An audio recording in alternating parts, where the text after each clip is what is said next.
All right, good evening, ladies and gentlemen. Please join me in applauding our amazing artist one more time.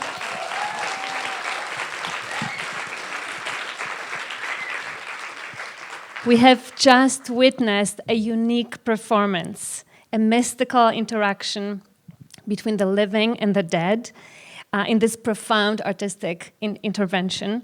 The Dybbuk, as you've just seen, 1937, 2022, returns the disembodied, possessed voices to the living bodies of the performers, right in front of you, revives the silenced Yiddish language, long considered dead or dying, and introduces political motifs into an iconic diaspora film. All this makes up for an innovative and thought-provoking interaction with the past.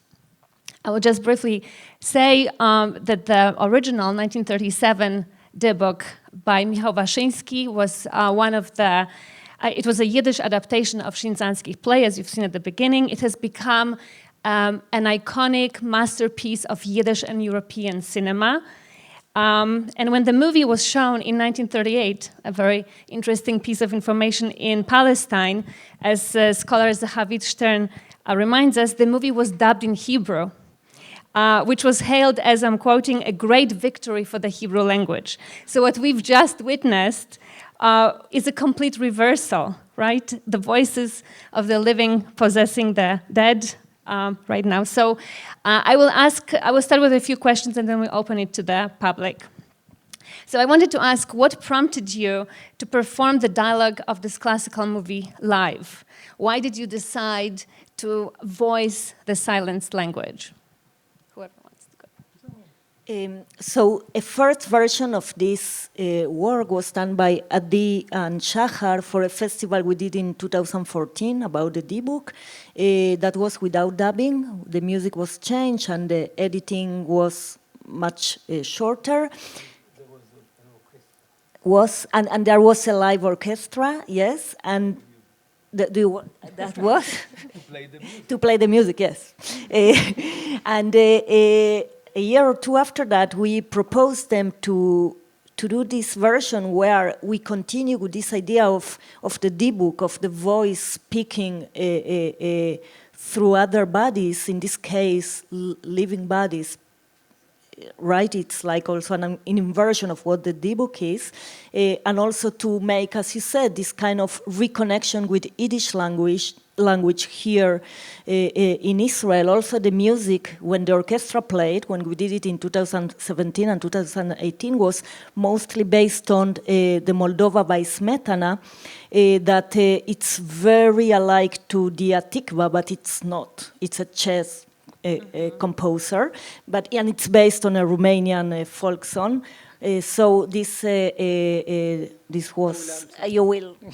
No, I just want to add one thing, is that when they did the film, they don't know Yiddish, but they also don't have the possibility to separate the dialogues from the music. So there were some fragments when they had to erase also the dialogues. And this erasing of the Yiddish, because of the fact that they didn't have any alternative, they are Adi and Shahar, they did this great piece, but they had to erase it because of the music. So we said we can't erase you can't erase the Yiddish. So we have to go back and to actually take the film back. We have to possess it, and actually this is how it started, and that was actually the beginning from our side. But Shahar, you want to say something? Well, I just want to say that. We had our reason to engage between the Smetana music and the Dybbuk film.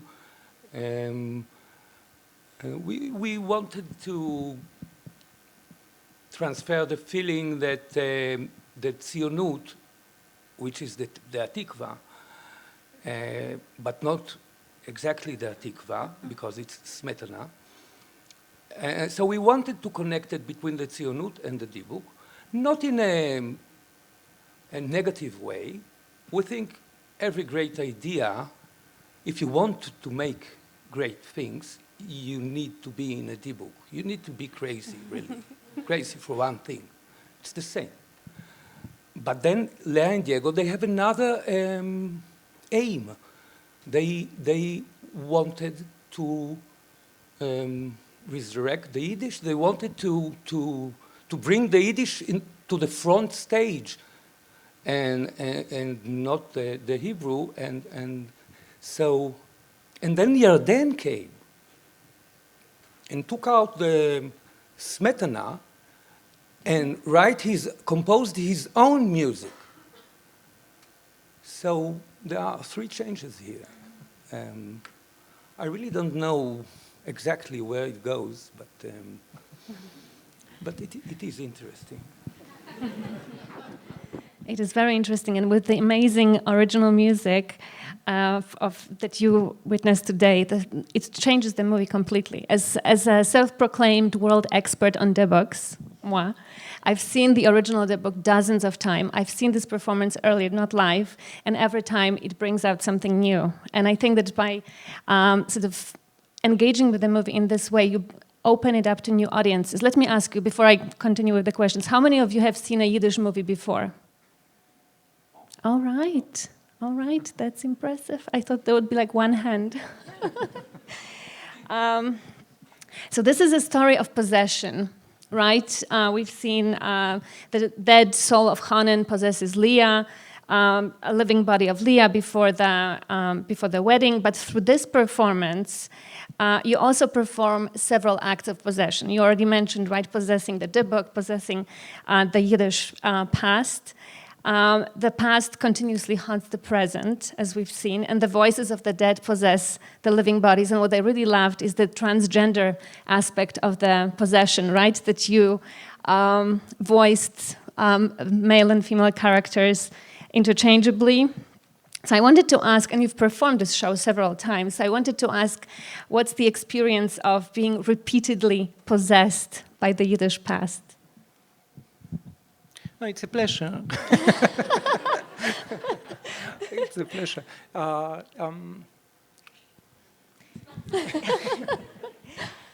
think that it's like a real iteration that all the time it's like the same, but we are all the time like working our dialogues and understanding. Also, we really enjoy also this transgender is also a layer that we add also the end of the film, where as an expert of the Dybbuk, you know that Leah was supposed to die to join Hanan, and in our Dybbuk she doesn't die, she just stays alone. She succeeded like to get away from all those men around her somehow. So yes, it's also a kind of other layer that we add. And also another thing is Ashu, that she's our daughter, and she's 15.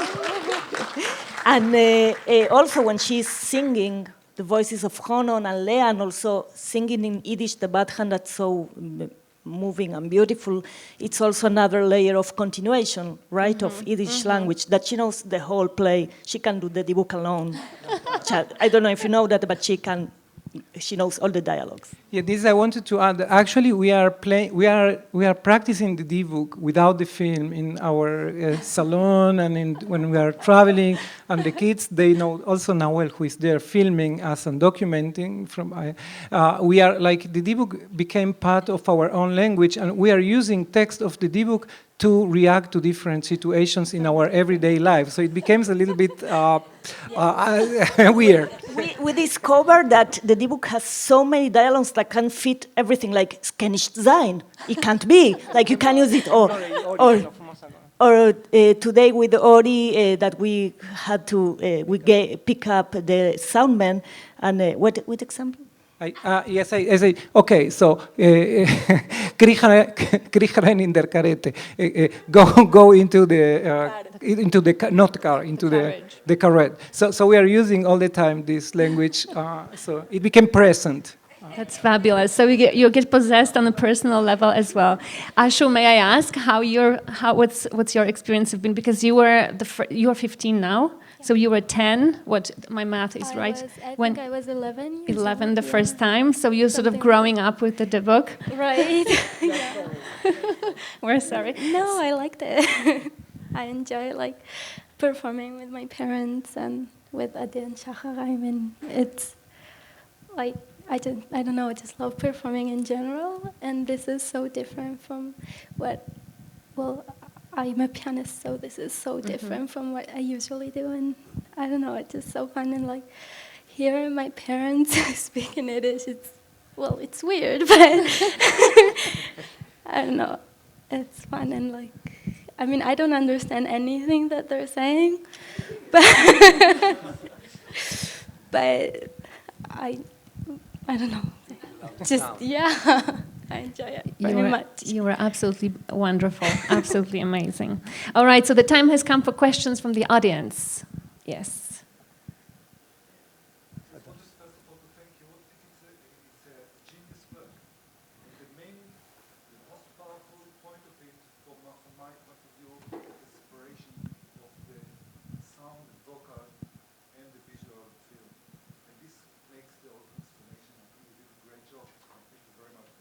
Thank you. Thank you.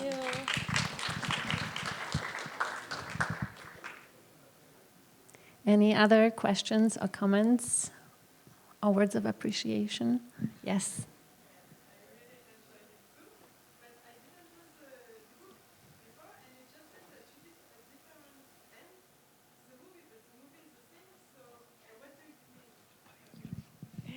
Yeah, the question was how did we do a different end to the movie if we just use the movie? And it's just an issue of editing. Yeah, we just edit it in that way. Originally a 2-hour film, so you saw a little more easier version, I think, today at least.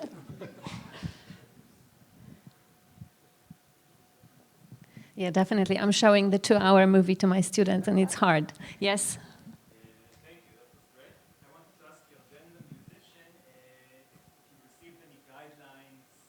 Oh, nice. Yarden, microphone. I mostly improvise.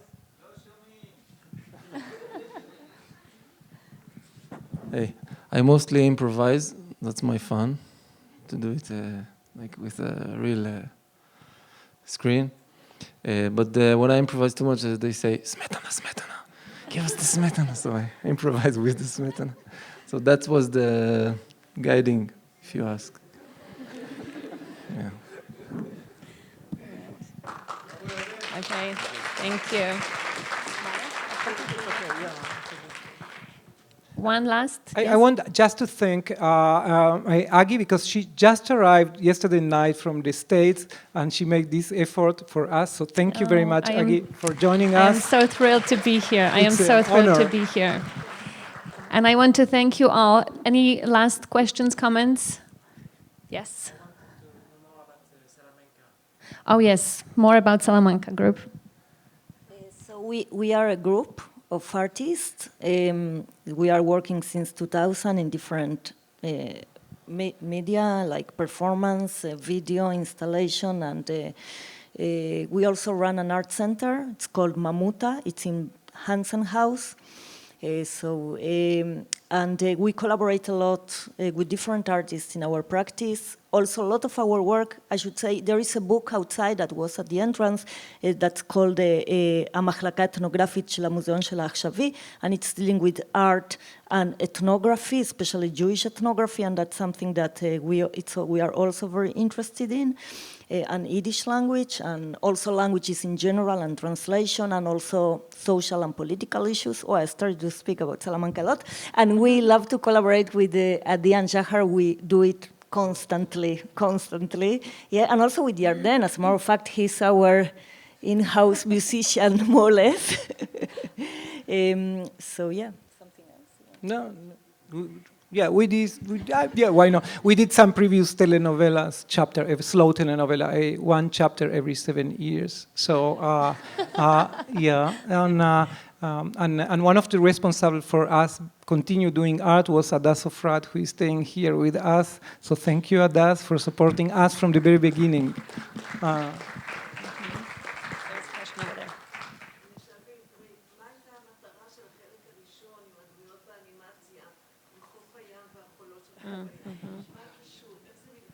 The question is about the short film about Jigan and Schumacher. Well, the first connection is Yiddish, and yeah.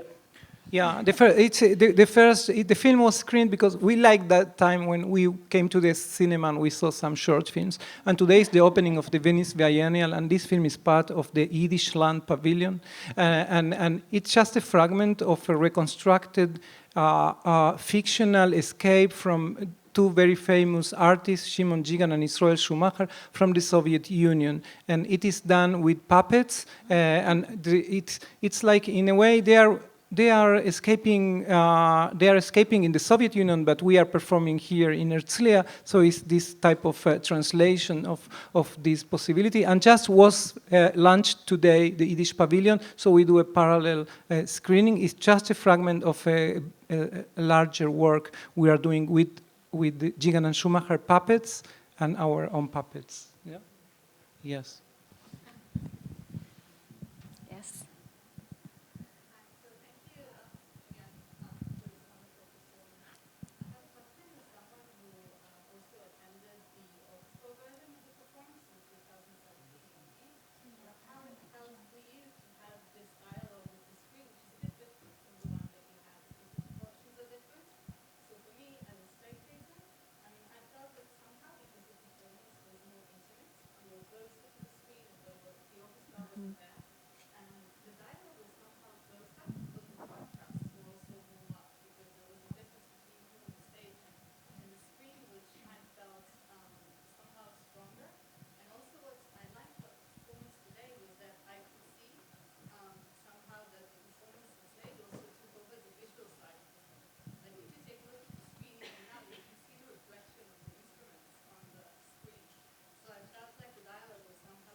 I will repeat the question more or less.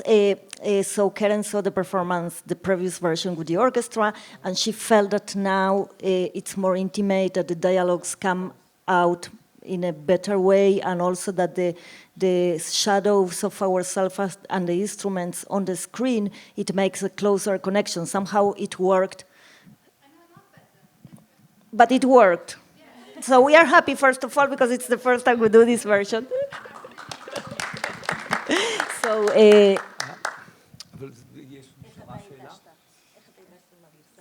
well, yes, you're right. I think that after losing the orchestra, our role, we changed it. yeah, our role became greater, like. And now we are singing. You couldn't hear us singing before with the orchestra, and the dialogues as well, because sometimes they were speaking and the orchestra were playing very, very loud, and but now we are in the front now. Before with the orchestra. The orchestra, I think, took the main course because it's big and it's very it's forced music, like. So I think as well that now it's more Israeli. I don't know if you want it, but it's more Israeli now, more partach. But it's good, it's nice. Well, we are doing, I mean, things with smartutim and boxes and all this. It's very economic. It's economic. No, it's so fun to do it. It's so fun to do it, and it's fun to learn it. We learned it in the YouTube, or a lot of ideas. So it's very, very fun to do it because we are. Ma? Yeah, that's subtle. It's more subtle. That's more maybe. subtle. Yeah. So, as Theo said, it's much more economic than with the orchestra. If you want to book a performance, just. Yeah. No, I will add only referring to the question. I think that there is an enormous. It's very big pleasure for us also to find this meeting between us, when we are speaking and the actors that they passed away so long ago. So there is something when we succeed. It's a type of meeting that is hard to describe. We really enjoy and we feel that we are they and they are us. There is something that is unique. We think and we have the feeling that we are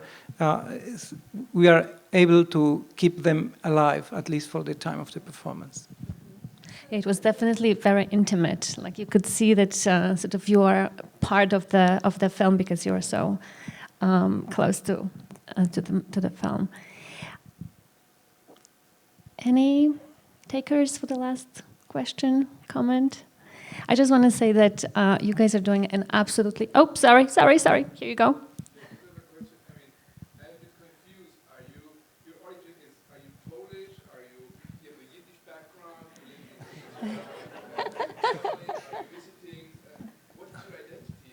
That's the best thing you could say. The best thing you could say, that thing.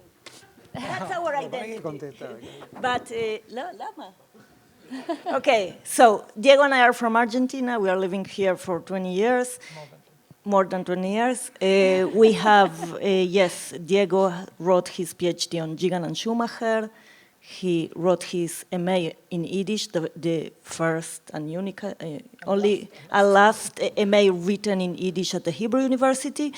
I learned Yiddish. I have also, my grandparents spoke from my mother's side, from my father, they are from Syria. And Adi and Shahar, they are born in Israel, right? Yeah, it's... And Ashu also, she was born in Israel, and Yarden as well. So yeah, that's answer. In my house, they spoke Ladino. And in Shahar's house, they spoke Ladino. And also, Adi and Shahar, they are wonderful painters. Yeah. No, I didn't know if it was a painter. And they have beautiful books. You should look for them. They are also at Mamuta bookstore. Like graphic novels or graphic stories, and so we write it, and then we paint it, and then we print it and publish it. So this is what we are doing. We are basically painters, but Lea and Diego, they always take us from our color and put us in a place that we don't know nothing about it. And it's frightening in the beginning, but then it's so interesting, and it's amazing because I'm so concentrated in these 15 minutes. That it's not usual to be in such a concentrate position. Like my mind is focused. Sorry. Focus is the word. Yeah. No, I want to say only that this performance is actually the opening event of an international and inter-university conference that is taking place from today with this event and continue on Monday at the Hebrew University, on Tuesday at Haifa University, on Wednesday at Tel Aviv University with an opening of a great exhibition that Olga and Dina curated, and I see Rachel Elior, that she was also part of the opening of this series of studies on the Dybbuk by our part, so thank you, Rachel, for taking us at that time and guiding us with your knowledge, and thank you, probably there is a lot of people that I don't see here, it is Gustavo and Sonia, my friends. And students, the great students from the Hebrew U that are here as well. So you can find information about the amazing conference with international scholars like Agi, who came specially from the States and from all over the world. So thank you for coming.